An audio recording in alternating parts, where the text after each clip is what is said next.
Parabulan ng 10 dalaga. Ang pagpasok sa kaharian ng Diyos ay maitutulad sa talinghagang ito.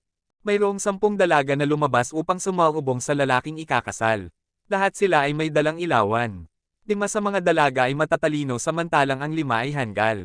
Bagamat may dala-dalang ilawan ang 5 dalagang hanggal, wala naman silang baon na langis na reserba. Kabaligtaran naman ng 5 dalagang matatalino dahil bukod sa kanilang ilawan na dala ay mayroon pa silang baong langis.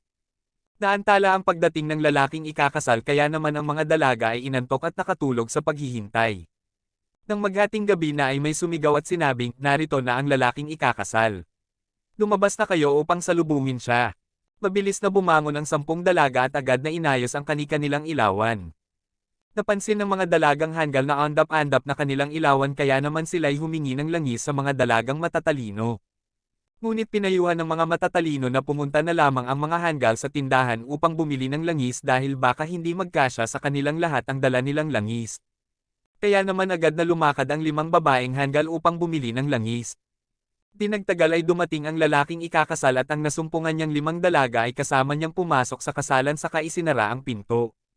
Pagkaraan ay dumating ang 5 dalagang hanggal at nakiusap ng, Panginoon, Panginoon, papasukin po ninyo kami. Ngunit tumugon ang lalaking ikakasal at sinabing, sino ba kayo? Hindi ko kayo kilala.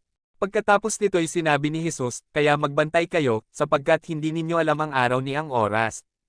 Aral. Walang nakaalam ng araw o ng oras sa pagbabalik ng Panginoon kaya naman dapat nating ugaliing maging handa ng lahat ng pagkakataon. At hinggit sa lahat ipamuhay ang aral or salita nagdakilang Diyos guys kung nagustuhan ninyo ito paudi po pa like share and subscribe din at papindot na din ang button bell maraming salamat po God bless you all.